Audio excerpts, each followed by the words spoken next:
aywa ñu bëgg on continue ana Guirassy mi ngi Guirassy taw la am na Guirassy am na place ngi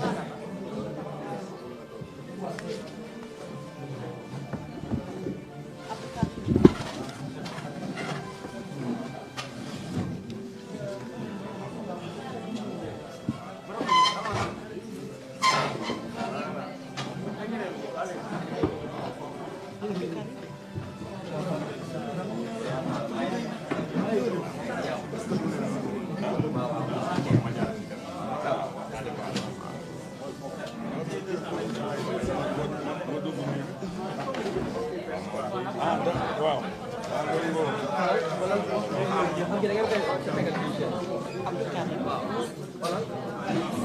kay dama ko jël si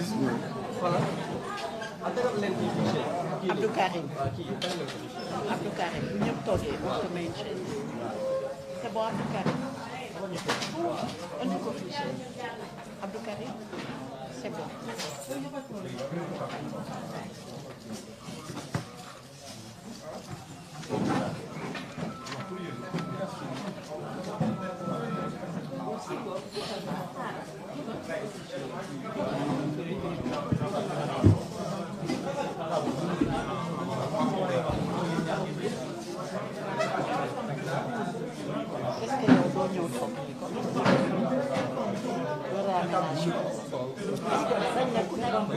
waaw Pape Laye Pape Laye gisal nit yi encore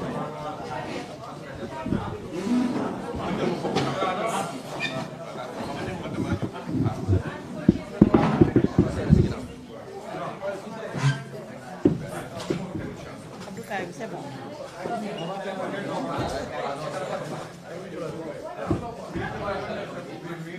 Si tu veux ñu réaménager.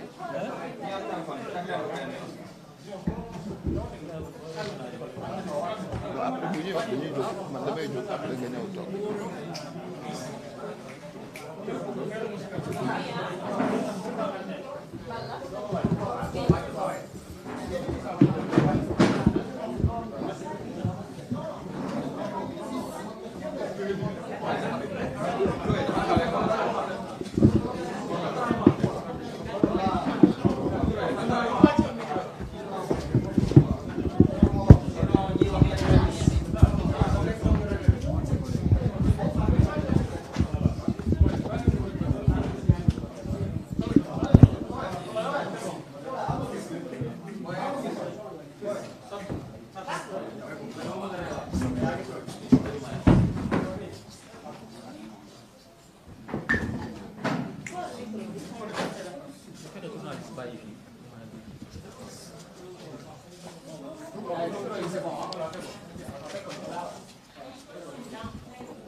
foog nga abal ko kii la Ablaye foog mu wàcc encore waaw c'est bon waaw c'est bon.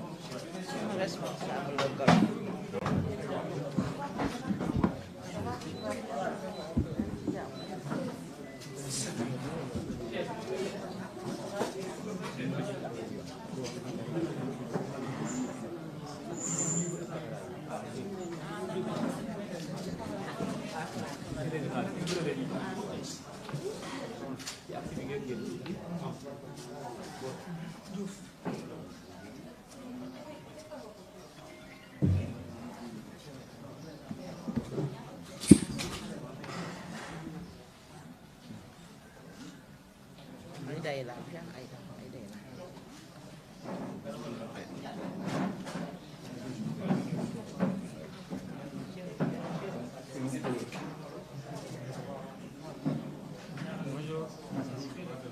te foog mu am foofu benn siis pour mu mën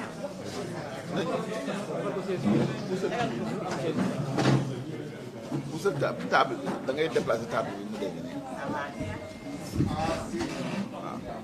waaw léegi tegal ko noonu benn siis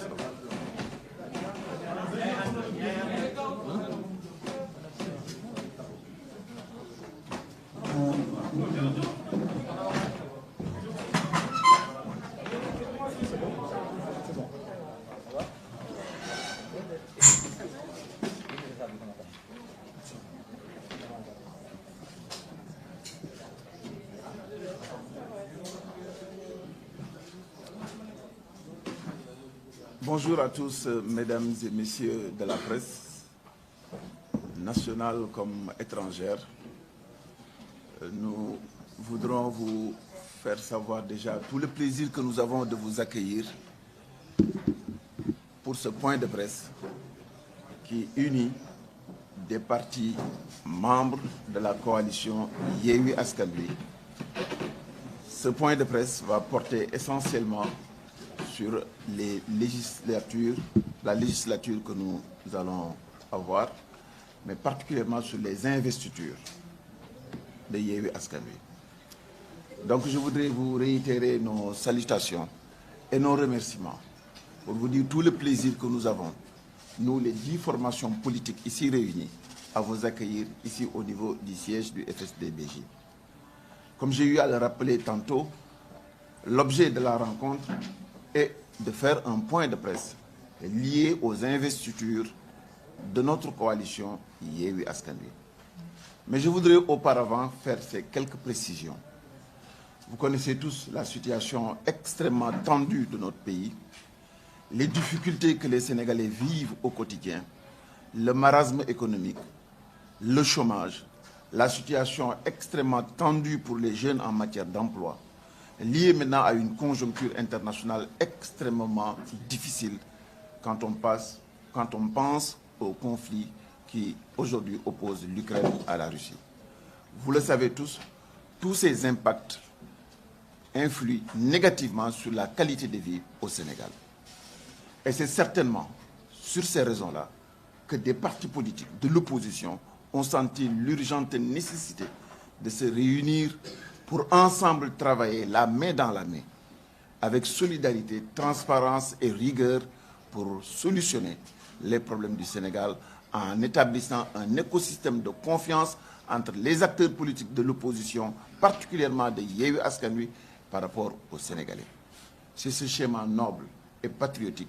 qui nous met aussi aujourd'hui dans l'obligation de faire ce point de presse. Nous sommes ici réunis donc pour vous rappeler que Yewwi Askan Wi avait été créé avec le souci d'être près des populations, avec le souci d'être le pendant de la revendication des Sénégalais pour plus de justice, plus de transparence, une meilleure qualité de vie et un Sénégal plus sécurisé. C'est ce combat noble qui nous a engagés depuis des années. Chacun d'entre nous ici présents traîne de longues années d'expérience dans ce domaine précis. Lorsque nous avons créé Yewwi Askan Wi,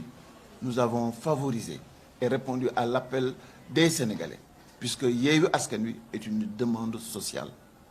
Est une demande sociale puisqu'elle nous permet, cette coalition, de régler définitivement l'aspiration légitime des Sénégalais à un mieux-être et à une meilleure qualité de gestion des affaires de la République. Nous sommes ici réunis après des législatures parce que nous avons remarqué que la conséquence des législatures, la conséquence des investitures nous amène à nous poser énormément de questions sur la manière avec laquelle non seulement ces législatures se sont passées, mais surtout ces investitures se sont passées, mais surtout nous a suscité des inquiétudes et des inquiétudes fondées sur notre aptitude à demain reproduire les aspirations des Sénégalais au sommet de l'État. Nous ne sommes pas intéressés par des questions de poste. Les questions de préséance ne sont pas les premières préoccupations que nous avons. La préoccupation que nous avons, c'est que nous avons une charte qui a été à la base de notre organisation. Et nous voudrons que cette charte-là soit respectée du début à la fin, ce qui n'a pas été le cas. Nous sommes des partis politiques et nous sommes des responsables. Nous voulons le meilleur pour ce pays et nous ne sommes pas prêts d'accepter ce que nous refusons à Macky Sall. Qu'est-ce que nous refusons à Macky Sall? C'est l'antidémocratie, le parti pris, l'esprit partisan, l'esprit politicien, le manque de transparence et aussi le manque de solidarité et de respect vis-à-vis des partenaires qui se sont volontairement réunis pour aider leur pays. Telle est notre revendication et telle est notre préoccupation. Je vais donc, ce sera fait en wolof et en français. À la suite de cela, il n'y aura pas de questions parce que nous sommes juste au niveau d'un point de presse. Et nous vous prions de bien comprendre et de bien accepter cette formule que nous voulons vous faire partager aujourd'hui. Sans plus tarder, je vais laisser la parole à notre camarade Abdou Karim Fall. Mais auparavant, je voudrais vous donner le nom des formations politiques qui sont ici présentes et qui sont engagées, dans le communiqué de presse que nous avons déjà sorti et engagé dans le point de presse que nous sommes en train de faire aujourd'hui. Il s'agit de Agi Jotna de Maître Moussa Diop, et nous le faisons par ordre alphabétique, du PNG, Parti Nouvelle Génération, de Mamadou Lamine Thiam, de Appel 3J de Madame le ministre Aminata Lodien, Besduniak de Serigne Mansour Sy, Crédit du professeur Amidou Dat, FPRS de Djibril Diop, FSDBJ de Cheikh Bamba Dièye, 7 du ministre Moustapha Mamba Guirassy, Pare Suqali Sénégal de Abdou Karim Fall, RCS Rassemblement pour la construction du Sénégal And Defar Suñu Réew de l'honorable député Demba Diop. Voici donc les 10 formations politiques qui ont été à la base de ce point de presse. Et je rappelle que sur l'ensemble des membres initiateurs de Yewwi Askan Wi, ils sont plus de 50% de ce qui était la base constitutive de Yewwi Askan Wi. Et certainement, vous avez vu d'autres parmi Yewwi Askan Wi sortir des communiqués allant dans le sens des récriminations et des revendications que nous mettons en place aujourd'hui légitimement. Voici donc ce que je voulais vous dire. Je vais sans plus tarder laisser la place à notre camarade, le président Abdou Karim Fall.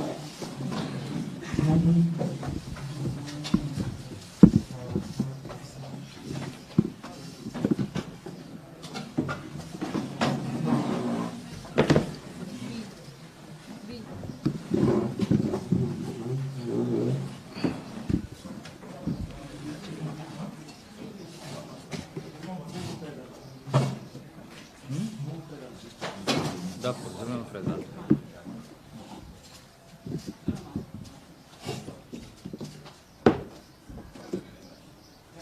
Asalaamaaleykum mbokk journalistes yi, comme dañu wax ma présenté man la Abdou Karim Fall, président Pare Suqali Sénégal, membre de la conférence des leaders de Yewwi Askan Wi. Ginnaaw bi ma leen nuyoo di rafetlu seen taxawaay tey suñu conférence de presse bi, dama bëggoon a wax rek ne comme ni ko Cheikh Bamba waxee, Sénégal dafa toll ci jamono yu metti, dund bi taraay boo xam ne bii Sénégal yëpp soxla nañ leneen lu bees, doxalin bu bees, yorin bu bees. Loolu moo ñu waral ñun ñëpp ñu daje joxente loxo ne dañuy ànd nawle ci coalition Yewwi Askan Wi. mu nekk coalition boo xam ne bii tey Sénégalais yi dañ cee fondé espoir yu bëri ndax li ñuy incarné moo tax. loolu moo waral espoir boobu ñu joxante loxo xeex bu metti ba am ndam yi ñu am ci élection locale yi, mais lépp ñu def ko ci ay principe yi li ko fondement mooy démocratie, mooy waxtaan ci suñ biir ndax yéen ko di xëddeen dañuy yëgoo. principe yi li ko fondement mooy wóolante, mooy nawlante, mooy waxante dëgg. li ko fondement mooy jàppalante. waaye li ñu seetlu bi nga xam ne ni jóge nañ ci investiture yi, maanaam tàmm candidat yi war a dem ci assemblée ba ci suñu liste yi, dañoo waxoon ne coalition bi ku nekk da nga ci gis sa bopp. waaye li ñu seetlu mooy ñetti parti ñoo ko akimoo. Cheikh Bamba wax na ko léegi, lu mat lu ëpp genn wàllu coalition bi tey d'accorduñ ci li ñu def, d'accorduñ ci, te ba tey jii ñu ngi laajte conférence des leaders nanguwuñ koo convoqué ndax xam nañ li ñu def. te dañoo jalgati charte yi ñu tënk, jalgati li ñuy wax accord cadre, mooy suñu doxalin ni mu war a demee. te benn ci principe yi ñu waxoon mooy bu ñu nekkee ci di xëccoo dara ci ay lu ñuy séddale, ña ca amoon cër dañ leen di bàyyee seen cër. loolu moo waral élection yi locales yi ñu bàyyee Dakar Khalifa Sall, bàyyee ñeneen maire yi ñu yore. waaye bi ñu ñëwee ci législative respecté wuñ ko. sama naataango yi fi toog am na ñetti député. sëñ Moustapha Sy Djamil xam ngeen ne député la. Serigne Mansour Sy Djamil xam ngeen ne député la. te nekkoon na député sax ci turu partem rek dem moom dong waaye booloo mooy doole. sama xarit Cheikh Bamba Dièye nekkoon na député ci turu partem waaye coalition moo am mu dem ba bokk ci ay coalition pour nekk député. sama xarit sama frère Moustapha Mamba Guirassy xam ngeen ne élection locale yi passé moom moo jëloon ndam li Kédougou ndax poste député bii mu yore Kédougou moo ko jox, liste nationale jox ko ko. waaye donc ñu seetlu aussi ne même jigéen ñi ñu am muy ñeenti leader ñenn ñi dañ leen a def ci suuf ñenn ñu def leen ci kaw comme sama le camarade ministre Aminata Lo loolu moo ko dal. ñu seetlu aussi ne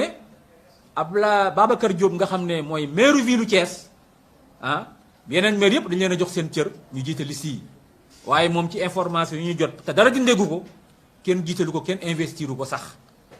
ñu seetlu aussi ne MRDS demoon na fi élection amoon ñeenti député waaye ñoom sax tey amuñu benn candidat ci liste bi. kon nag dañu bëgg nit ñi xam ne looy woote da nga koy wuyoo boo taxawee fii ne nguur gi ni muy doxee neexuma ndaxte ñoom dañuy def la patrie le parti avant la patrie maanaam Macky Sall dafa jiital partem ci intérêt askan wi kon ci biir coalition Yewwi Askan Wi aussi yow waroo jiital sa intérêt parti wala sa intérêt copain wala sa intérêt copine bàyyi intérêt général bi. te loolu lañ seetlu ci Yewwi Askan Wi ñetti parti ñoo séddoo département yépp ñetti parti ñoo séddoo liste nationale bi position yu baax yépp bàyyi yeneen parti yi nga xam ne ñoo bokk Yewwi Askan Wi. te loolu nekkut doxalin bu rafet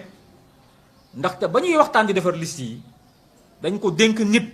ne ko waaye nga waxtaan ak nit ñi balaa nga koo def waxtaan yu teg kenn. yéen ñëpp seetlu ngeen ne liste yi ba tey jii ñuy wax ak yéen liste département yi ñu nekk fii kenn amu ko liste nationale bi sax bi génn kenn ci ñun ku nekk fii moo ko lijjantee feneen est-ce que loolu ànd nawle la est-ce que da nga ànd ak nit di ko nëbbu di ko nëbbatu est-ce que loolu ku jub dana ko def est-ce que loolu ku ne man damay changer Sénégal ëllëg da nga am doxalin boobu est-ce que lu mbooloo bokk ñett dañ ko war a aakimoo def ko séddale bukki bii man bii yow bii njëkkalante teg naa ci sama loxo te loolu lañ seetlu ci les investitures yi. ñun nag nekkuñ fi pour ragal kenn parce que ñoom dañu ne kenn ñëmuwut a wax ndax ku wax ñu attaqué la ci réseaux sociaux yi saaga la nangam ñun ragaluñ loolu ñun fii ñëpp dañoo aguerri yàgg nañoo politique. dëgg moo tax ñuy politique ñun ñëpp ay opposants lañ opposé wu régime yi fi jaar yépp ñun ànduñoo ak Macky Sall Yewwi Askan Wi lañ nekk te Yewwi Askan Wi la ñuy protéger ndax Yewwi Askan Wi kenn moomu ko. moomeelu askan wi la moomeelu sénégalais yi la moomeelu parti yi ci nekk yépp la kon nag ña fa nekk dañoo war a sàmmoog loolu ndaxte yow booy woote dara da nga koo war a wuyoo mënoo ne li fi nekk baaxut ndax li muy doxale baaxut la mu doon doxale yow nga doxale ko te loolu moo tax tey ñun ñi nga xam ne ñoo fi nekk ñépp ñu dajaloo ànd def benn bopp ne wax dëgg yàllaam li fi xew mënuñ koo nangu tey mënuñ koo nangu ëllëg te loolu ay principe la ay valeur la parce que nous sommes des hommes de principe. Nous sommes des hommes de conviction. Nous nous sommes toujours battus pour notre pays. Personne ne peut nous apprendre le patriotisme parce qu'on l'a pratiqué pendant plus de 40 ans. Nous ne sommes pas des novices en politique. Nous avons tout donné à notre pays. Nous nous sommes sacrifiés pour ce pays-là en défendant des valeurs. Nous n'accepterons pas que ces valeurs-là que nous avons toujours défendues ne soient pas respectées dans notre propre coalition. Et ce que nous faisons là, comme il l'a dit, il y a d'autres membres de la coalition qui ne sont pas là aujourd'hui, mais qui finiront par nous rejoindre. Donc nous appelons les Sénégalais à comprendre que nous, li ñuy xeexuñ ko pour si njëf yi bopp man tudduma sax sama bopp mais dama tudd sama yeneen nawle yi li ñu leen def dafa maa metti ba ci kanamu yàlla te li ñu waxante woon lépp respecté wuñ ci dara léegi dan nga mën a amee coalition nga déposer liste ba tey jii mënoo génn liste bi mënoo wax li ci nekk di ko nëbb nit ñi kon nag ñun loolu la ñuy xeex pour jeexal ma woo Sénégalais yi ñu ràññee ñi leen di nax ñi leen naxul ñun duñu ay naxekat bu ñuy saaga ci réseaux sociaux yi du ñu metti ndax ñun dëgg la ñuy défendre te dëgg rek mooy mujj te yàlla loolu la ñu jàngal suñu diine loolu la ñu jàngal te loolu la ñu yare ànd du warante ànd du bàyyi sa morom mu walla ginnaaw nga jam ko paaka te loolu la ñu def te loolu rafetul tey rafetul ëllëg wasalaam.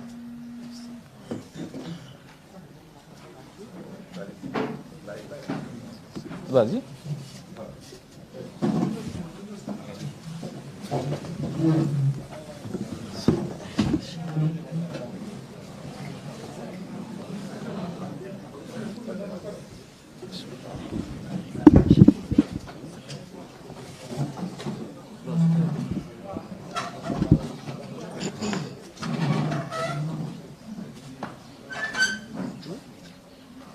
auzu billahi min asheytaani rajim bismillahi rahmaani rahim sunu mbokk journaliste yi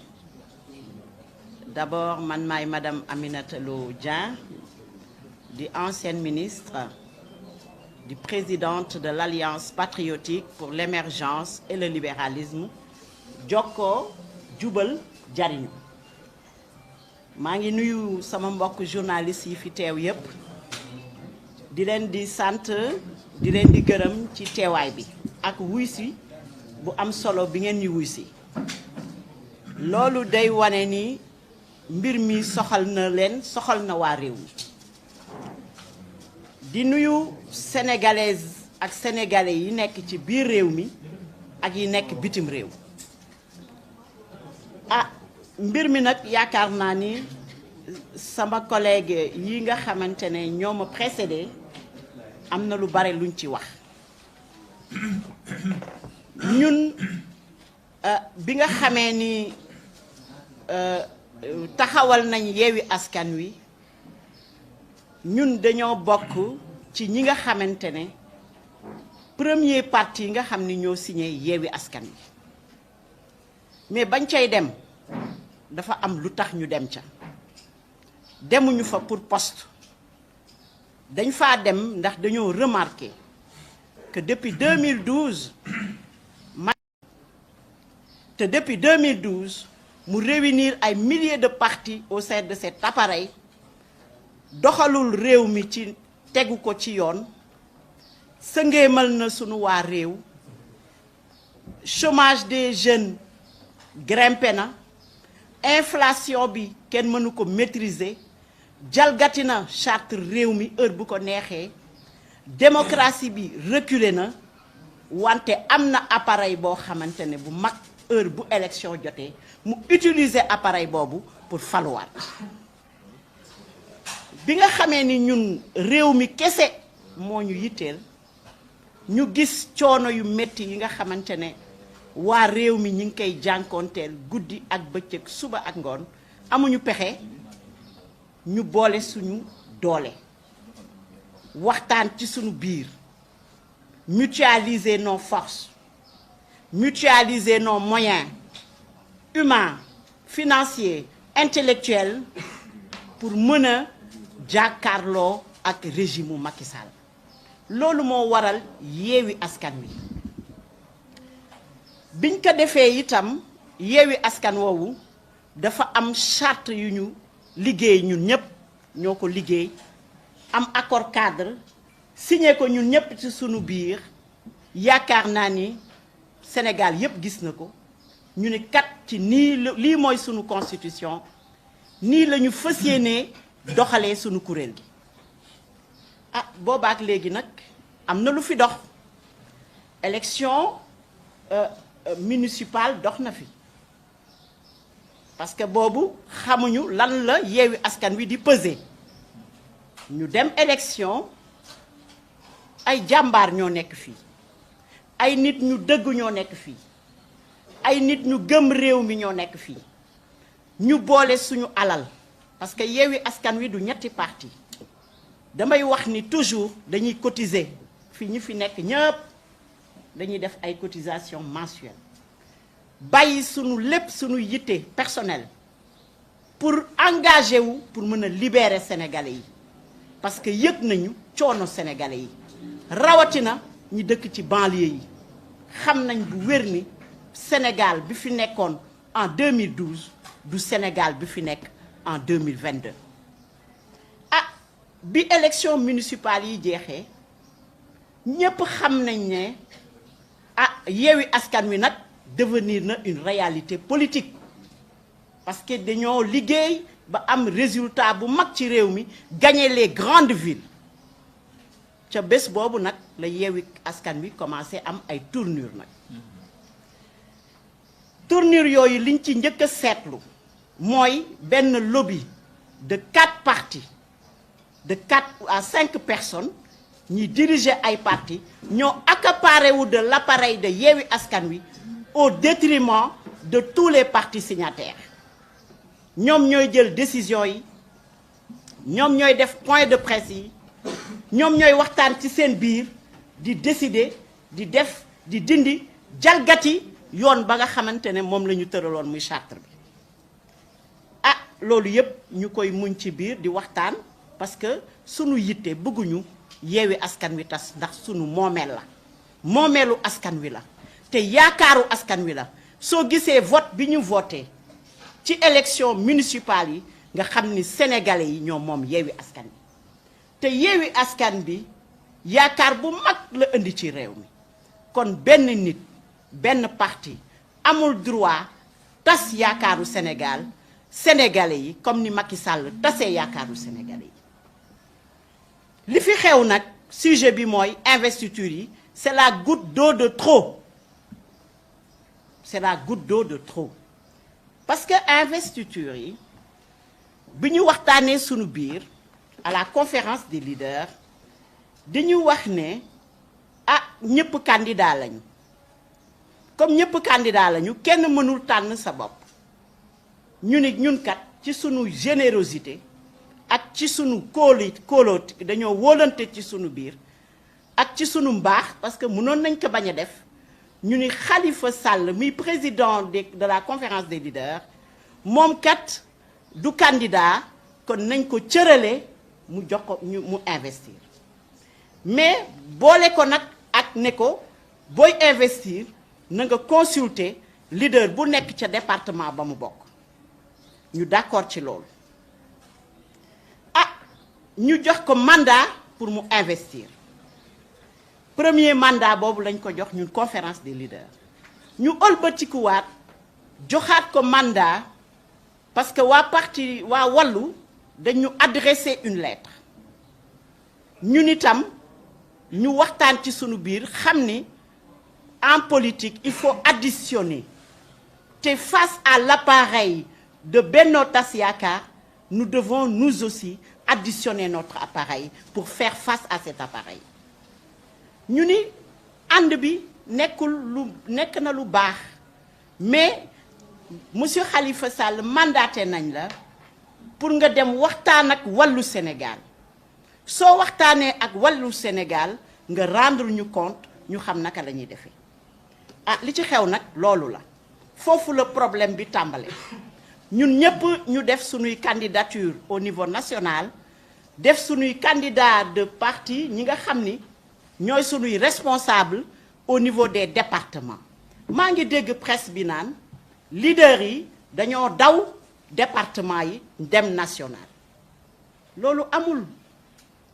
ñii dañoo candidaté parce que dañu ne 3/4 des leaders dañuy dem ci département yi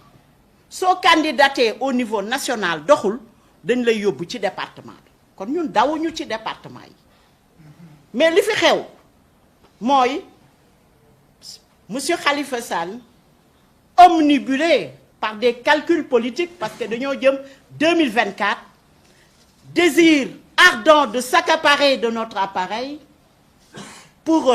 installer son parti et ses alliés Taxawu et PUR mu jël liste bi boo ko xoolee au niveau national agencé PUR Taxawu Pastef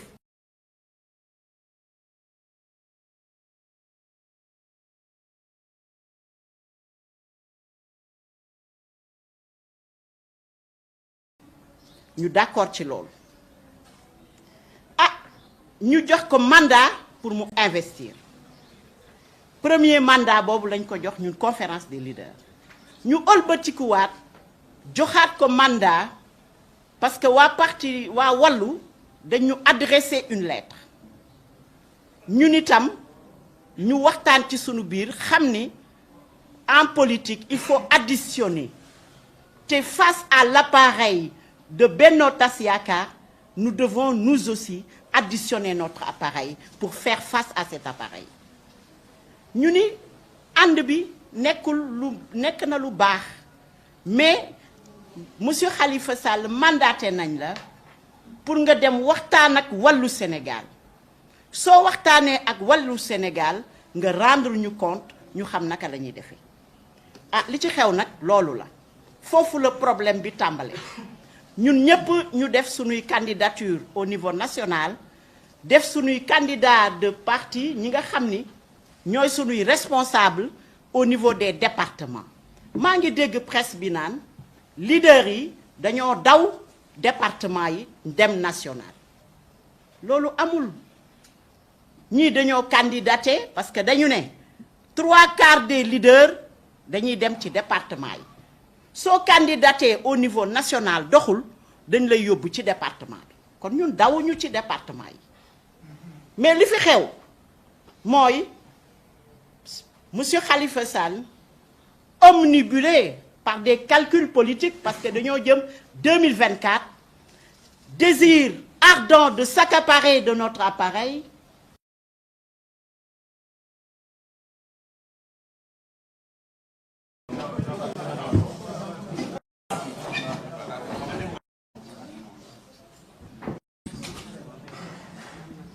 porté essentiellement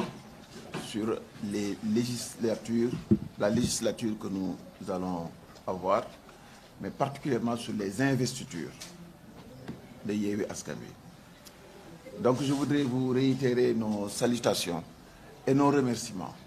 pour vous dire tout le plaisir que nous avons, nous les 10 formations politiques ici réunies, à vous accueillir ici au niveau du siège du FSD/BJ. Comme j'ai eu à le rappeler tantôt, l'objet de la rencontre est de faire un point de presse lié aux investitures de notre coalition Yewwi Askan Wi. Mais je voudrais auparavant faire ces quelques précisions. Vous connaissez tous la situation extrêmement tendue de notre pays, les difficultés que les Sénégalais vivent au quotidien, le marasme économique,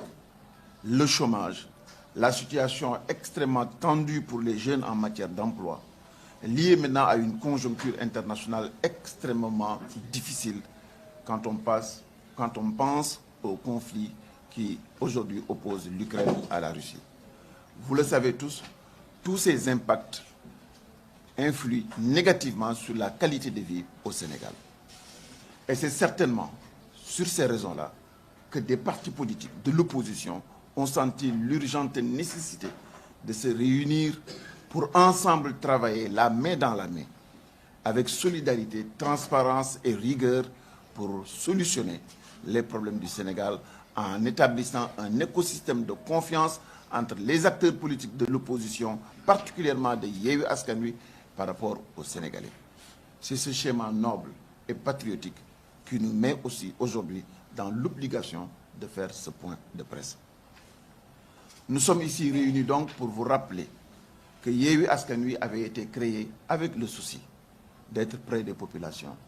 avec le souci d'être le pendant de la revendication des Sénégalais pour plus de justice, plus de transparence, une meilleure qualité de vie et un Sénégal plus sécurisé. C'est ce combat noble qui nous a engagés depuis des années. Chacun d'entre nous ici présents traîne de longues années d'expérience dans ce domaine précis. Lorsque nous avons créé Yewwi Askan Wi, nous avons favorisé et répondu à l'appel des Sénégalais, puisque Yewwi Askan Wi est une demande sociale. Est une demande sociale parce qu'elle nous permet, cette coalition, de régler définitivement l'aspiration légitime des Sénégalais à un mieux-être et à une meilleure qualité de gestion des affaires de la République. Nous sommes ici réunis après des législatures parce que nous avons remarqué que la conséquence des législatures, la conséquence des investitures nous amène à nous poser énormément de questions sur la manière avec laquelle non seulement ces législatures se sont passées, mais surtout ces investitures se sont passées, mais surtout nous a suscité des inquiétudes et des inquiétudes fondées sur notre aptitude à demain reproduire les aspirations des Sénégalais au sommet de l'État. Nous ne sommes pas intéressés par des questions de poste. Les questions de préséance ne sont pas les premières préoccupations que nous avons. La préoccupation que nous avons, c'est que nous avons une charte qui a été à la base de notre organisation. Et nous voudrons que cette charte-là soit respectée du début à la fin, ce qui n'a pas été le cas. Nous sommes des partis politiques et nous sommes des responsables. Nous voulons le meilleur pour ce pays et nous ne sommes pas prêts d'accepter ce que nous refusons à Macky Sall. Qu'est-ce que nous refusons à Macky Sall? C'est l'antidémocratie,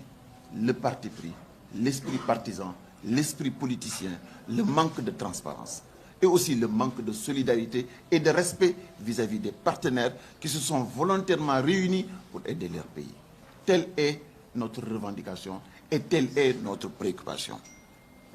Je vais donc, pour ce point de presse, vous donner quelques précisions. Nous allons donner à nos camarades le soin de repréciser tout ce que j'ai dit dans les détails. Ce sera fait en wolof et en français.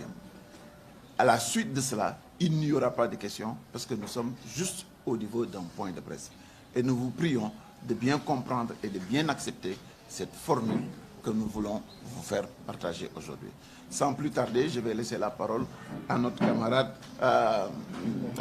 camarade, Abdou Karim Fall. Mais auparavant, je voudrais vous donner le nom des formations politiques qui sont ici présentes et qui sont engagées dans le communiqué de presse que nous avons déjà sorti et engagées dans le point de presse que nous sommes en train de faire aujourd'hui. Il s'agit de Agi Jotna de Maître Moussa Diop, et nous le faisons par ordre alphabétique, du PNG, Parti Nouvelle Génération, de Mamadou Lamine Thiam, de Appel 3J de Madame le ministre Aminata Lodien, Besduniak de Serigne Mansour Sy, Crédit du professeur Amidou Dat, FPRS de Djibril Diop, FSDBJ de Cheikh Bamba Dièye, 7 du ministre Moustapha Mamba Guirassy, Pare Sukhali Sénégal de Abdou Karim Fall, RCS, Rassemblement pour la construction du Sénégal, And Defar Suñu Réew de l'honorable député Demba Diop. Voici donc les 10 formations politiques qui ont été à la base de ce point de presse. Et je rappelle que sur l'ensemble des membres initiateurs de Yewwi Askan Wi, ils sont plus de 50% de ce qui était la base constitutive de Yewwi Askan Wi. Et certainement, vous avez vu d'autres parmi Yewwi Askan Wi sortir des communiqués allant dans le sens de faire face à ce régime bi fi nekk. ñuy waxtaan di waxtaan ba Yewwi Askan Wi judd ñuy demanti di demanti ba Yewwi Askan Wi am fu mu toll woon ba ay résultats ñëw ba ñeneen xalaat ñëw dugg ci. kon ñi ko liggéeyoon àndoon sax sonn sax bu ñu jógee ba gis leen ñi commencé wax parce que dañuy alerter pour li dal ñii tey ba xam ne ëllëg bu ñu tegee kenn jalgati bii ñëw ñu koy réccu boobu du wees parce que teel nañ koo arrêté. ndax nan nga mën a ànd ak say morom ngeen bokk leen nga ne démocratie moo tax a jóg séddoo amul suñu biir nga njëkk a séddoo ba dem ba ci biir kuréel yi ngeen di bokk ngeen koy waxee boo demee ba nit war a wax soxlaam sax bu waxee loo xam ne déranger na la nga génne ko mel ni kuy génne koo respecté wul mel ni kuy génnee bàyyi ma tey si leader yi toog fii am na leader boo xam ne dafa wax lu ko neexul ci Yewwi Askan Wi parce que ni ñu doxalee investiture yi dara jaar si yoon muy Mamadou Lamine Thiam Ousmane Sonko génne ko ci liste bi génne ko ci groupe WhatsApp bi te dañ ne carrément ñun ñëpp a ci bokk yam ku nekk sañ nga wax lu la naqari exprimer wu lu la naqari waaye ànd boobu bu fekkee ne yow da nga ne yow jox ko sa bopp cër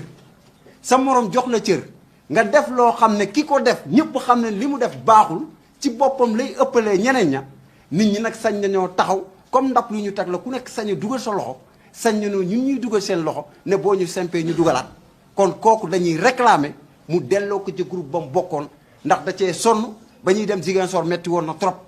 ba ñuy dem Tamba metti woon na trop ba ñuy dem Mbacké metti woon na trop ba ñuy dem Saint-Louis metti woon na trop ba ñuy dugg Dakar Guédiawaye di fa xeex bu metti ba 17 personnes si ñun hôpital lañ mujjee ji kon ana ñoom ñii ñu dugal si liste bi fu ñu nekkoon ndax adduna day toll foo xam ne boo waree xool sa morom da nga ko war a nekkoo jàkk ak ñaari bët gis nga réew mi nag lu ko yàq mooy paccoo ak séddoo bu xeex jotee ñu ne nañ jël nit ñi jot mais bu séddoo jotee rek gore di am réew mi nag bu ñu ko bëggee teg si yoon ne ñii fi nekk ànd ak Macky Sall li ñuy dox baaxul ñun ñu bëgg a def lu yées yooyu y a un problème looloo tax ñun ñi bokk Yewwi Askan Wi te xam ne Yewwi Askan Wi sénégalais yee ko tax a jóg te sénégalais yee ko moom moo tax ñu alerté waaye nag du poste moo ñu tax a jóg parce que yaa xayti am na ñoo xam ne bu leen am nañ retraite parlementaire dépassé nañ ko seen vision raw na foofu waaye ñu tuuti rek ñoo naan ay poste leen tax a jóg waaye poste yooyu tax a jóg li tax ñoom ñuy xëccoo première place yi bay génnee ña xeexoon sànni fële xanaa ñooñu tamit poste taxu leen a jóg moo tax réew mi dëgg gi il faut que ñu koy wax parce que munoo di wax ne yow li ngay wax dëgg la te kenn du la wax dëgg loolu amul fenn di jéggalu tamit sénégalais yëpp ci korité gii ñu jóge moom sax laa woon njëkk woon di baal ñëpp ak tey baal nag di wax jërëjëf wasalaam. waaw ça on le fera. Djibril Diop. On le fera. Djibril Diop waaw dina ko ñëw ni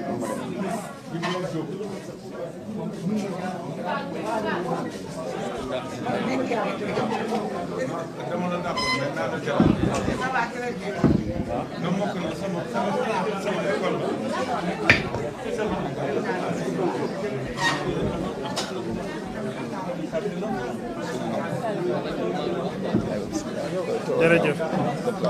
ok waaw asalaamaaleykum mbokk journaliste yi gannaaw bi ñu leen nuyoo dolli ci li ñu suñ collègue bi nuyu ma présenté wu man maay professeur Amidou Dat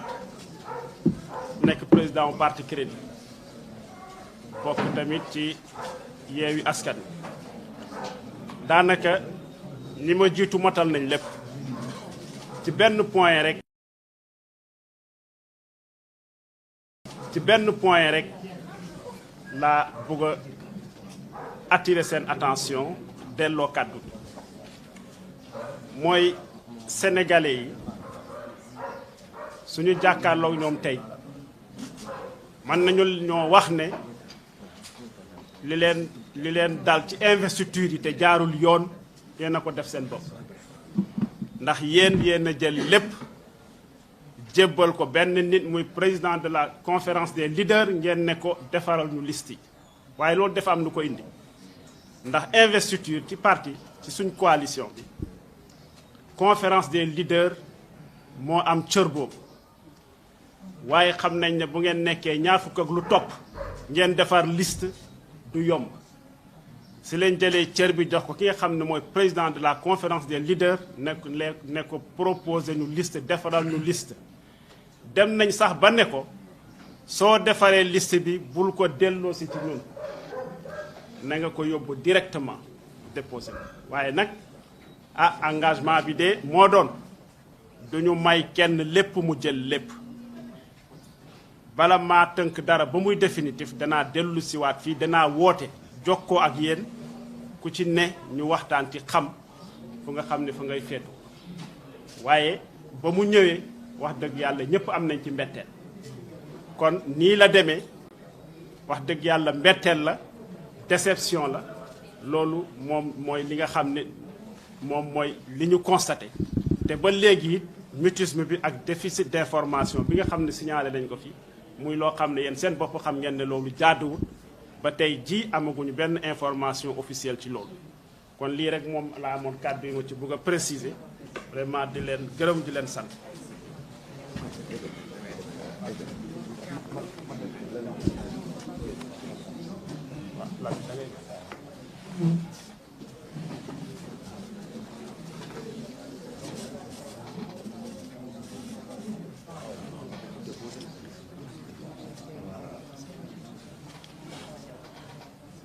asalaamaaleykum sunu mbokku journaliste yi maa ngi leen di nuyu maa ngi tudd Mamadou Lamine Thiam du président parti Nouvelle Génération membre de la conférence des leaders de Yewwi Askan Wi li sama naataango leader yi wax duma dellu si lépp kenn ku nekk dafa am pàcc bu ñu la waxoon nga wax si et ma ne dinaa si ajouter tuuti ba ñun dañoo nekk ay membres fondateurs de Yewwi Askan Wi nekk toujours biir Yewwi Askan Wi conférence de presse bii ñu woote nag dañu ko woote pour waxtaan ak askan wi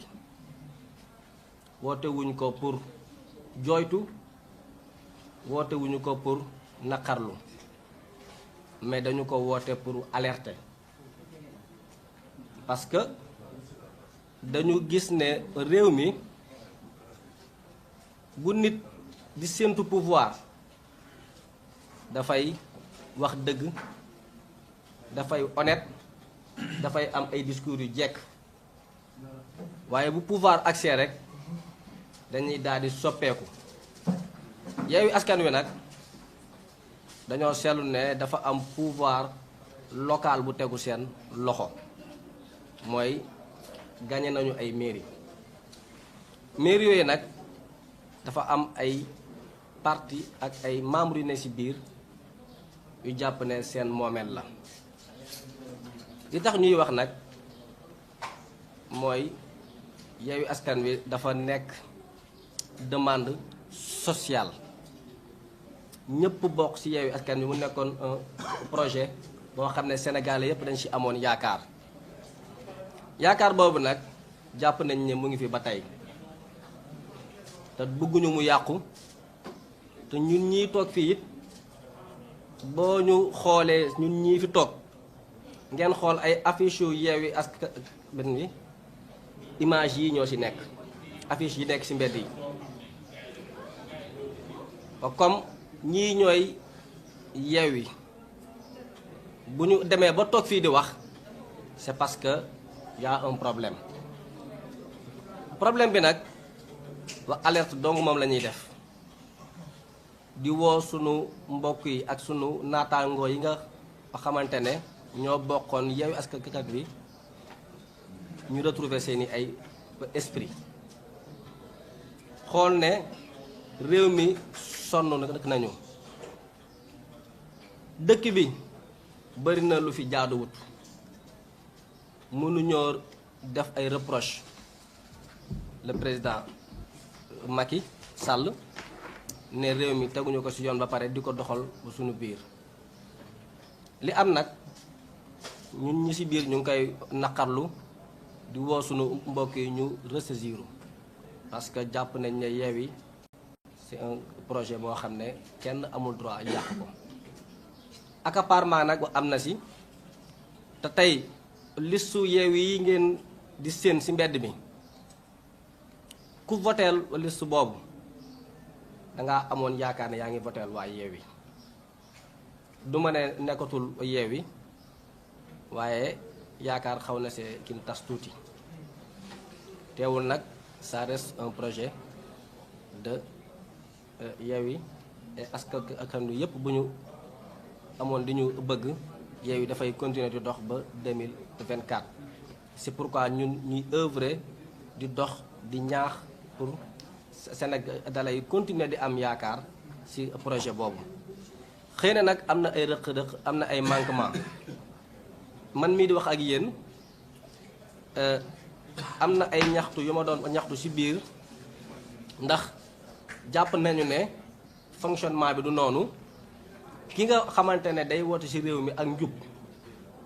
di wax dëgg bëggul am ku ko wax dëgg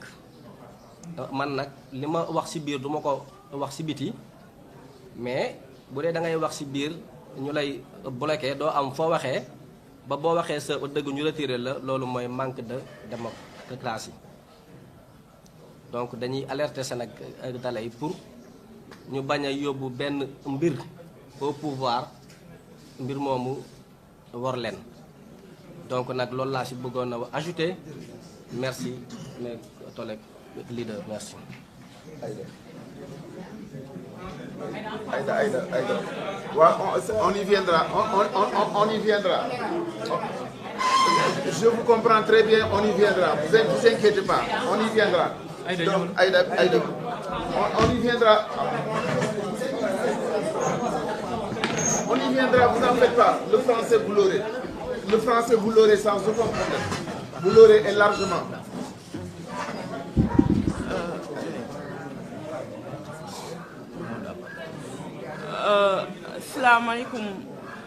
salaamaaleykum mbokk journaliste yi waaw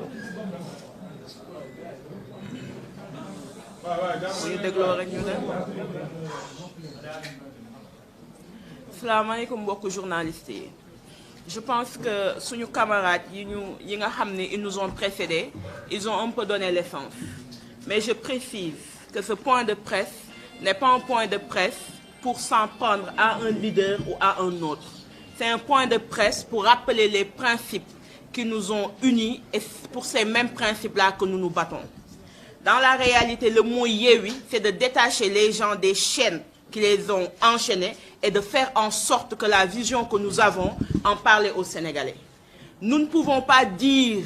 dañu Yewwi Sénégalais ba pare di yeew ñi nga xam ne ñoo nekk dans la coalition. Il y a des choses que nous devons dénoncer. Aujourd'hui, une fois, la conférence, ce qui a motivé encore une fois ce point de presse, c'est de dire à la population sénégalaise que député ou pas, les principes restent non négociables.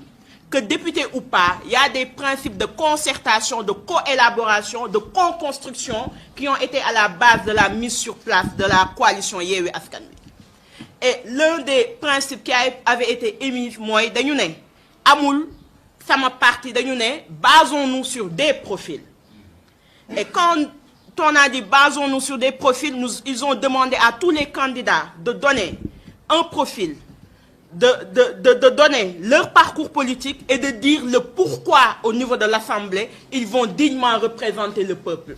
Et je me rappelle un jour, au niveau de la Commission nationale d'investiture, une question a été posée et une suggestion même faite en disant que pour régler le problème des candidats dans la coalition Yewwi, il fallait faire le partage par les partis politiques. Et un éminent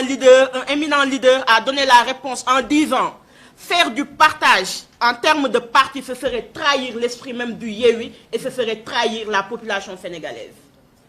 Et nous nous sommes réveillés un bon jour, nous avons vu que le principe même fondamental de qualité, le principe même de dire que la prochaine législature sera une législature de qualité a été biaisé et elle a été trahie.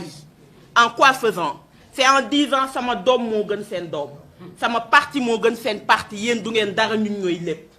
Te ci ànd bu loolu amee, ça veut dire que les principes elles ont été biaisés. Et je rappelle que les positions de députés, cette législature, elle n'aura que 2 ans.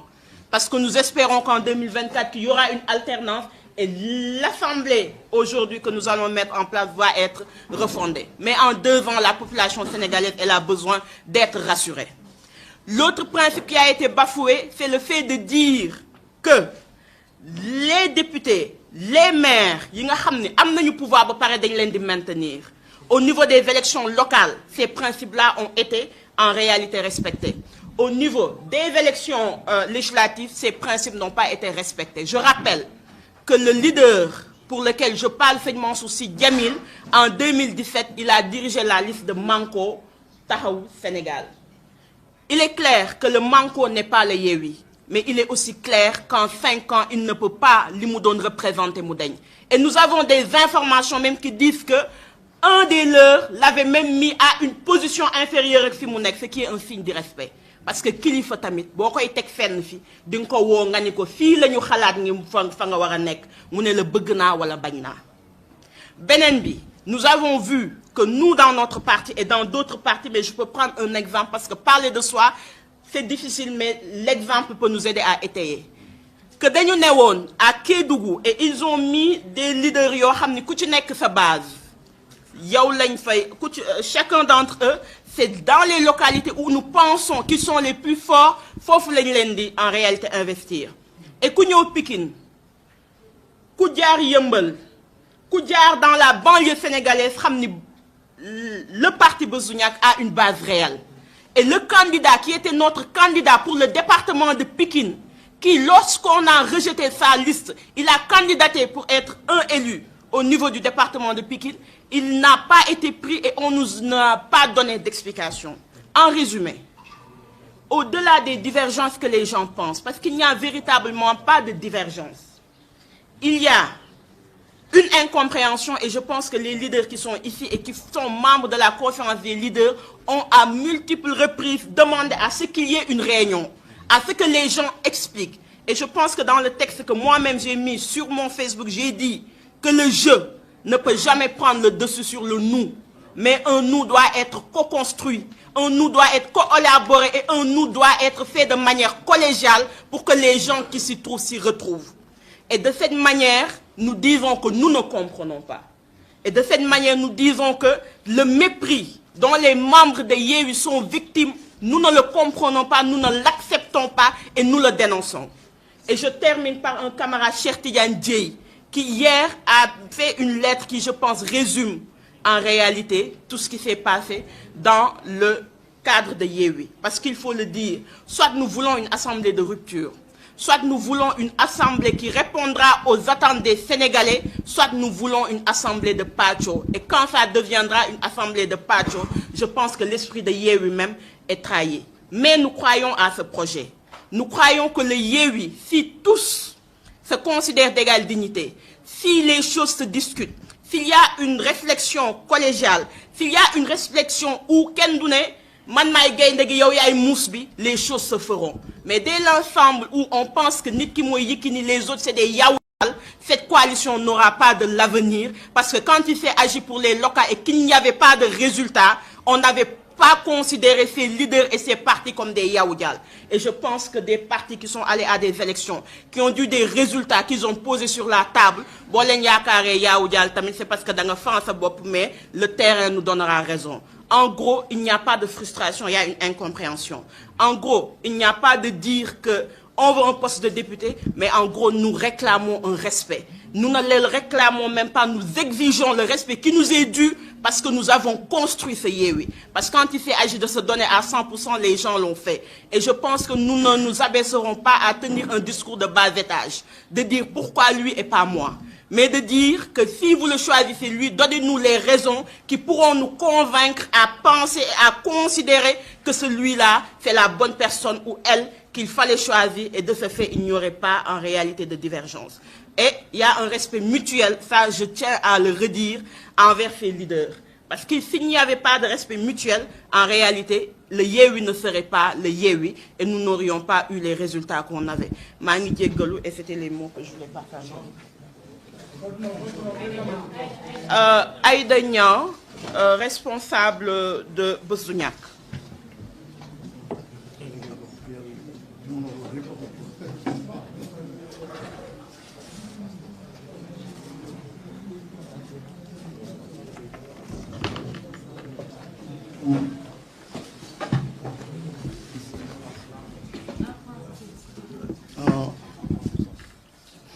yaa muy kale de wolof la pare de salaamaaleykum maa ngi gërëm journaliste yëpp yi def déplacement ñëw ci sunu point de presse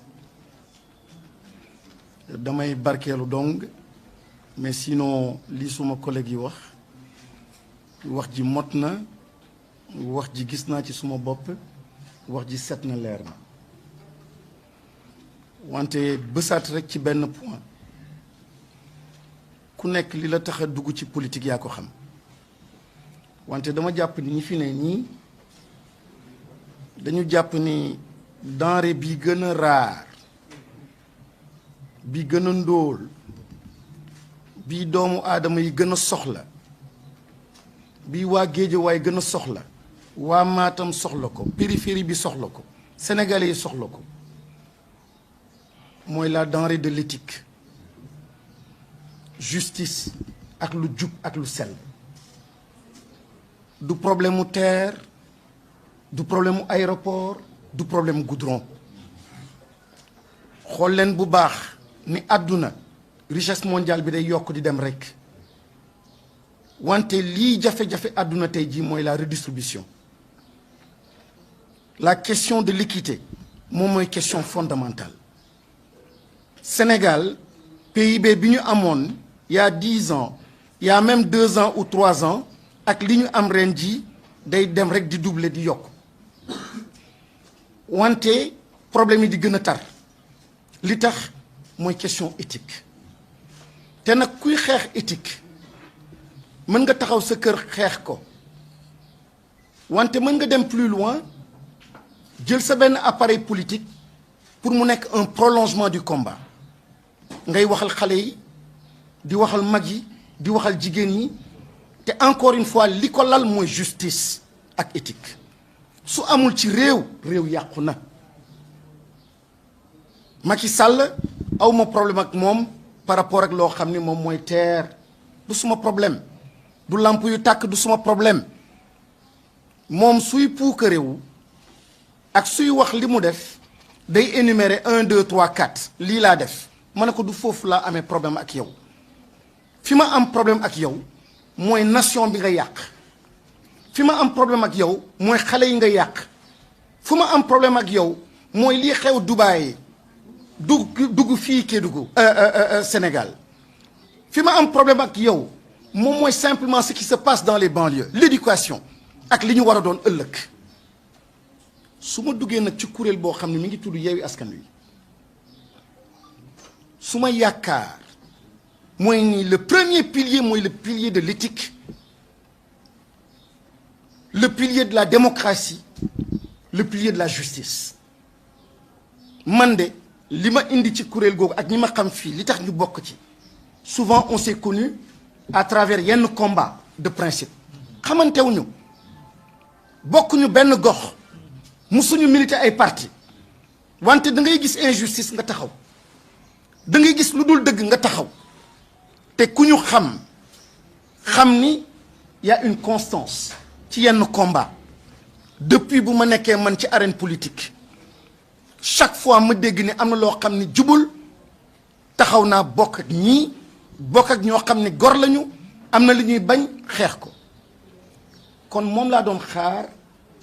ci coalition Yewwi Askan Wi te maa ngi koy espérer ba léegi li tax nag lii et j'avoue je confesse ça me gêne beaucoup bokk ci benn kër et être obligé ñoo def point de presse nii di wax wante nag dañuy wax ni su loi amee dëkk bi réew mi gisuñu seen bopp dañuy ne le peuple est souverain du dëgg peuple bi moom moo nekk féete kaw kon nag du ma nekk ci parti wala nekk ci coalition ñuy jalgati di opprimer di brimer di jalgati charte bi accords yi ma taxaw damay féetale côté peuple bi am nag un devoir de rendre compte surtout que ci biir coalition bi mayuñu ma ko ci biir coalition bi ça fait 5 jours une semaine ñoo ngi laaj ci ay liste c'est un minimum c'est gênant pour ces militants gênant pour les Sénégalais ñu ne la ci département bi lan ngeen def munoo tontu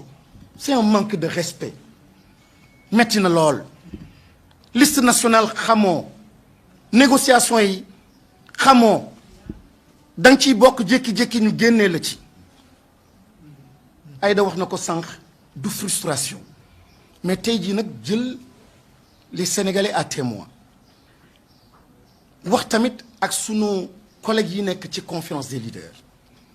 nañu ressaisiru jox coalition bi li mu moom jox sénégalais yi lu ñu moom sénégalais yi dañu wóolu te damay dégg ñenn ñoo xam ne dañu cuune dina ay petit parti ay des identités et cetera je dis dañu xamul nu àdduna tëddee ak dañu xamul lan mooy qualité réew mi ak àdduna fi mu toll nii xam-xam moo ko yor réew mi ak àdduna fi mu toll nii ku am problème mu éthique ay valeur ko yor da ngay dem uti ay nit yoo xam ni xëy na ñu ngi toog seen gox ñoom rek mosuñu def politique nga jël leen ne dam la soxla nga def ko député nga def ko leneen nga boole ko ci gestion wu état bi ak gestion donc des affaires de la cité donc tey jii moment bi ñu doon former suñu coalition kenn ku nekk ci ñun xamoon nañ la li nga doon li ngay peser luy sa valeur ni la Sénégalais yi gisee ñu ne kii dañ ko soxla waxtaan ak yow boole la ci premier signataire yi kon nous sommes d'égale dignité kon quand on met en avant yenn quantité ak du populisme bokkuñu ci dañu jàpp ni li tax ñu jóg moom mooy changer les choses dañu jàpp ni li tax ñu jóg mooy yaakaaru sénégalais yi dañu jàpp ni li tax ñu jóg mooy am na yenn yoo xam ni yaakaar nañu ñun duñ ko jëfee mais malheureusement ce que nous sommes en train de voir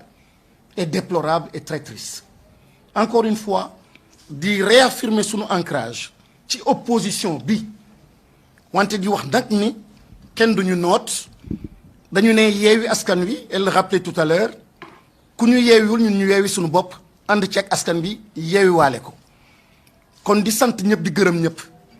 di yaakaar ni le point de presse là dina nekk un appel simplement benn conscientisation dinañu mettre de côté leur ego pour mën a def un appel conférence des leaders mën a toog ñu mën a waxtaan continuer le combat. Donc encore une fois nous sommes de l'opposition, nous réaffirmons cet ancrage là au sein de l'opposition, nous nous battons pour des principes te lii am ci biir kër gi ak ci biir néeg bi moom moo nar a fës ëllëg te dinañu wax lu tax waxu leen ko woon. Kon aujourd'hui c'est ce qui se passe et c'est ce qui risque de faire mal demain à l'État et au pays. maa ngi leen di sant leen gërëm wa salaam.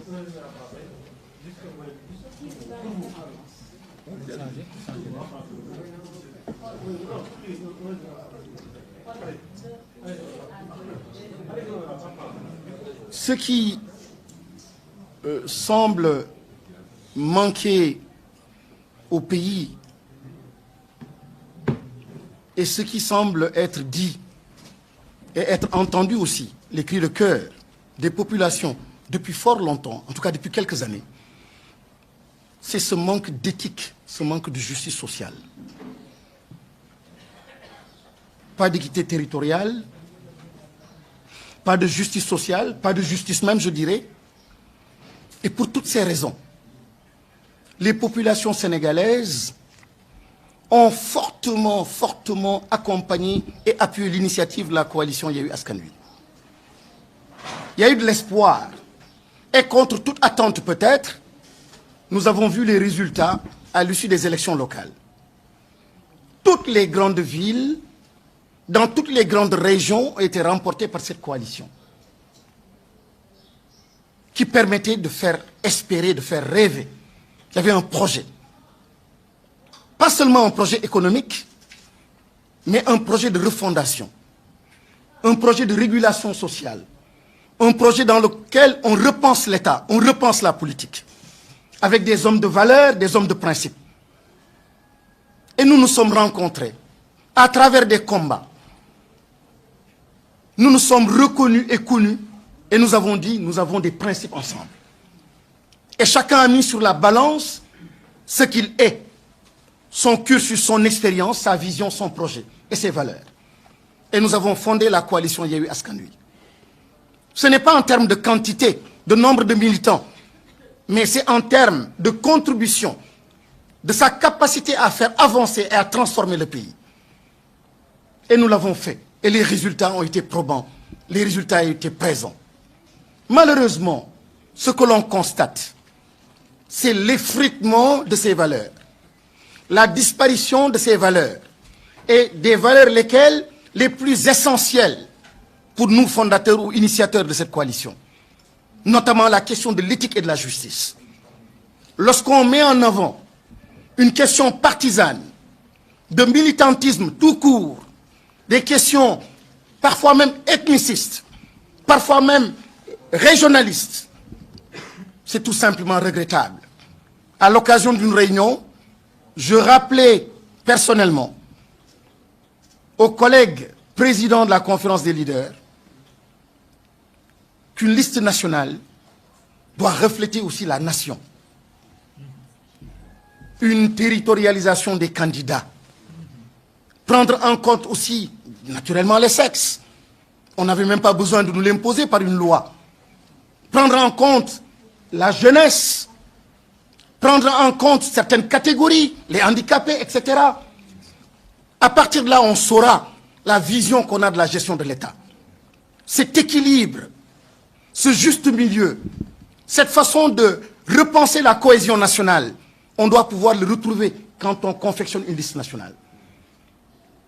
Et dans les départements, naturellement, il s'agit de gagner, mais pas n'importe comment et avec n'importe qui.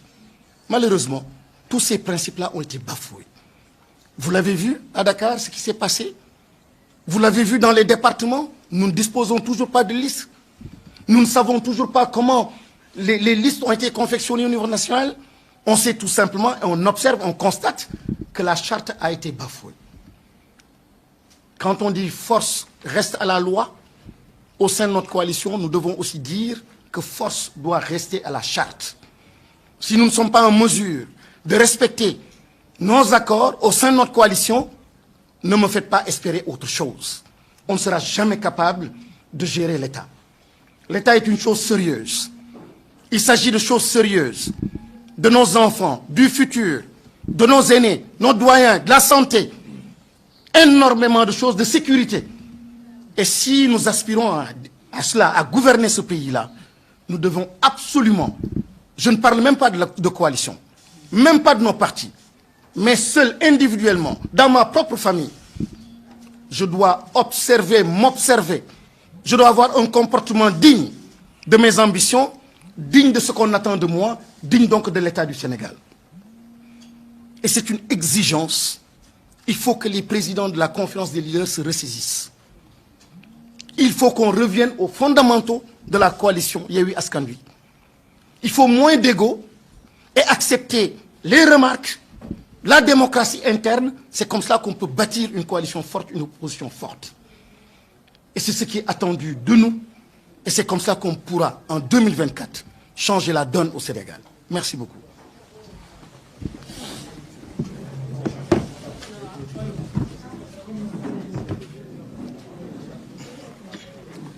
Donc, merci bien, mes amis de la presse. Voici donc que nous arrivons presque au terme de notre point de presse. Je voudrais simplement préciser ceci. Chacun parmi les leaders ici présents a un passé historique qui témoigne de son engagement et de sa disponibilité pour la nation. Généreux, nous l'avons toujours été tout au long de notre parcours politique. Vous pouvez le remarquer et je prends à témoin tous les Sénégalais. Chaque fois qu'il s'est agi de combats citoyens, de combats démocratiques, nous avons été présents et nous avons dépensé sans compter pour que respectent les Sénégalais, pour qu'on respecte la justice, pour que l'état de droit soit une réalité.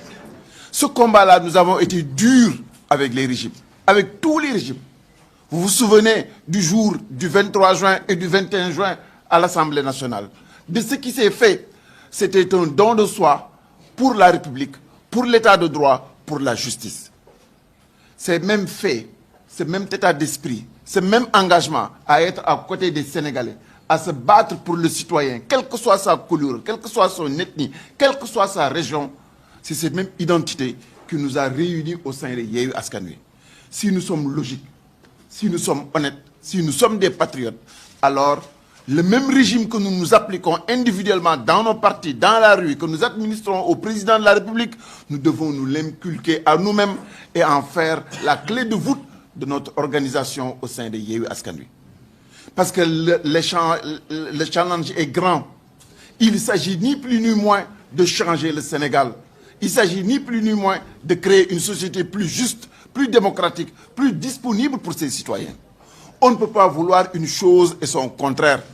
On ne peut pas vouloir la démocratie, l'état de droit, la justice, l'équité et la transparence. Et lorsqu'on est dans son coin, dans sa coalition, à l'intérieur de l'opposition, au moment où on n'est pas fort, on use du système antidémocratique, on ne fait pas dans la transparence, on n'est pas généreux, on n'est pas solidaire et on ne respecte même pas ses partenaires. C'est des signes. Et nous sommes en droit d'alerter. Magum waxon nako mo position aujourd'hui de dire ce qui doit être. Notre position et notre place dans l'opposition ne souffrent d'aucune contradiction et d'aucun doute. Nous sommes là-dedans parce que nous sommes partie prenante et nous avons tout fait pour que cette coalition existe. Il faudrait que chacun d'entre nous sache que cette démarche que nous faisons est juste symbolique dans le sens que nous voulons alerter les citoyens et nous voulons aussi revendiquer nos droits à l'intérieur de Yewwi Askan Wi parce que Yewwi Askan Wi ne doit pas être loin des préoccupations des Sénégalais. Pour tous ceux qui nous connaissent, nos préoccupations ne peuvent absolument pas être d'être à la place à l'Assemblée nationale ou dans telle posture ou telle posture. Non. Notre préoccupation, c'est le combat de tous les jours que nous menons depuis plusieurs années. Que ce combat-là commence par germer à l'intérieur de Yewwi Askan Wi. Pendant que nous sommes dans l'opposition, pendant que nous sommes faibles, il faut que nous donnions des gages pour que demain, les Sénégalais puissent conforter, consolider la confiance et surtout la certitude que le Sénégal va changer. Lii mooy ñu boole tey jii ànd gii ñu ànd nii ndax ñi fi nekk ñëpp ñoom ak poste ñi fi nekk ñëpp ñoom ak ay cër parce que li tax Sénégalais yi xàmmee leen du ngeen fi gis kenn koo xamee ne Sénégalais yi dañ ko ràññee ndax ministre la déedéet dañ ñoo ràññee ñun Sénégalais yi dañ ñu ràññee parce que suñu jikko dañ ñu ràññee par suñu constance dañ ñu ràññee par suñu bëgg-dëgg dañ ñu ràññee parce que suñu teewaay ci kanamu askan wi te depuis ay at a ngi yi lu ëpp ñaar fukki at yoo xamee ne amul benn combat boo xamee ni xew na ci réew mi boo xamee ni manqué nañ ko fépp foo xamee ni war nañu taxaw ci kanamu askan wi def nañ ko nekkoon ci Macky Sall la gënoon a yomb fuuf foofu la gënoon a nooy fuuf waaye bañ fa gisee la nga xamee ne teguwul ci yoon dub démocratie dub dëgg dañ leen fa teg na yekk bu naqari dem taxaw fa ñu war a taxawee. mënuñoo mer administrer lu mel noonu Macky Sall ñëw dugg ci biir opposition bi bëgg a soppeeku li ñu bëggal ñun suñu bopp mooy lu waay di wax di wuyoo da nga koy niru li ñu bëggal suñu bopp mooy li ñuy yéene Sénégalais yi en termes de démocratie yéene leen que ni bu ñu ñëwee ñëpp dinañ yam yéene leen que ni bu ñu ñëwee kenn du yóbbu nit justice parce que da nga ko bañ wala da nga ko bëgg a noot kenn dootul toroxal kenn lépp ci yoon lañ koy teg loolu la ñu bëgg a appliquer suñu bopp ci biir Yewwi Askan Wi te loolu war naa dal xelu sénégalais bu nekk nag lii daf leen war a conforter ni yéene ju ñu am pour Sénégal soppeeku lu wér la lii daf leen war a conforter ni bëgg-bëgg bi ñu am pour que benn yoon alternance bii ñëw ñu bañ ko dévoyer lu wér la ndax xuumtoowuñu nëbbatuwuñu lépp lu ñu leen wax ci kanamu caméra yii wax nañ ko ca biir Yewwi Askan Wi bi ñu demee ba nga xamee nag bunt yëpp tëj nañ ko nangootuñu wax def lenn loo xamee ne nanguñu ko teg ci kanamu askan wi sañ buñ ko mënulee jot sañ nañu wax ba sénégalais yëpp dégg lan moo ci xew tey jii nag bu ko sénégalais yi déggee bu ñu ubbee ñu dugg bu ñu wootee ñu toog ñu wax li ñu war a wax defar li ñu war a def soppi jikko yi parce que ay sénégalais lañu duñu yàlla duñu yonent bi ay politiciens lañu duñu ay jinne te koo fi bàyyeel boppam mu defee nu ko neexee te réew mi waratuñu accepter benn yoon nit mën a taxaw fenn di def lu ko neex ba pare bëgg a ëlëm nit ñi ci ni dañoo mer déedéet dañu leen joxul déedéet dañoo gisul seen bopp demewul noonu am na lu gën a rëy lu ñu teg suñu bët mooy Sénégal ak sénégalais yi coono sénégalais yi ak jafe-jafe yu ñuy dund moom la ñuy xool moom la ñuy gis moom la ñu bëgg ku ci indi ay solution ci loolu la ñu engagé wu ba tax ñu sos Yewwi Askan Wi mënuñoo accepté nag Yewwi Askan Wi dem ba sa yàgg saar bàyyi loola ko taxoon a jóg yépp dugg ci loo xamee ni moom lañ doon sikk démb ak bërki démb ci Macky Sall ak jamono ya nga xamee ne nguur ya jiitu woon Macky Sall nekkoon fi lii mooy li waral daje bii kon ñu ngi leen di gërëm yéen ñëpp di leen sant yéen ñëpp te di kontaan ci seen taxawaay jërë ngeen jëf et merci encore. Merci, vous avez bien parlé, vous avez assuré. Wow. Ça va bien. Ça, am na ku ñu benn sac de. Ça va. Laaj bu baax ba. Jërëjëf. Macha Allah.